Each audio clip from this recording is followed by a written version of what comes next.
খোলা বই উপন্যাস শেষ চিঠি অধ্যায় 2 নীলার ফিরে আসা। বৃষ্টি থেমেছে। রাত 10:30। অরণ্য ছাদে দাঁড়িয়ে, তার চোখে শুধুই শূন্যতা। চিঠিটা পকেটে, বুকের খুব কাছে রাখা। এই সেই ছাদ যেখানে একদিন নীলা বলেছিল, আকাশের তারা গুনে গুনে যদি 100টা ভালোবাসি বলো, আমি তোমার হয়ে যাব। অরণ্য সে রাতে 101 বার বলেছিল, ভালোবাসি। আজ সেই আকাশেই কোনো তারা নেই, শুধু মেঘ আর গভীর নিঃশ্বাস। ঠিক তখনই ফোন বেজে উঠল। অরণ্য একদম থমকে গেল।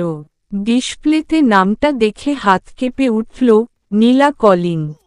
সম্ভব না, সে তো 2 বছর আগে নীলার মৃত্যুর খবর এসেছিল।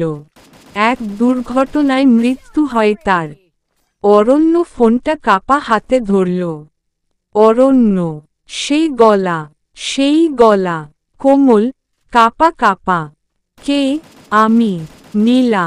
আমি বেঁচে আছি অরণ্য। আমি ফিরেছি তোকে খুঁজতে।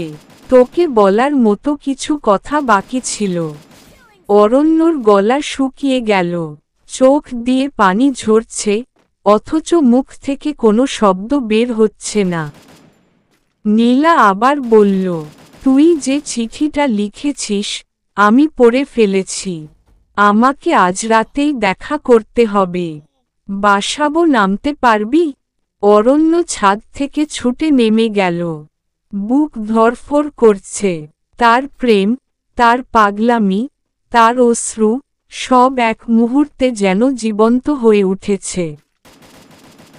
এখন কি হতে পারে? নীলা সত্যিই বেঁচে আছে, কিন্তু লুকিয়ে ছিল কোনো এক রহস্যময় কারণে?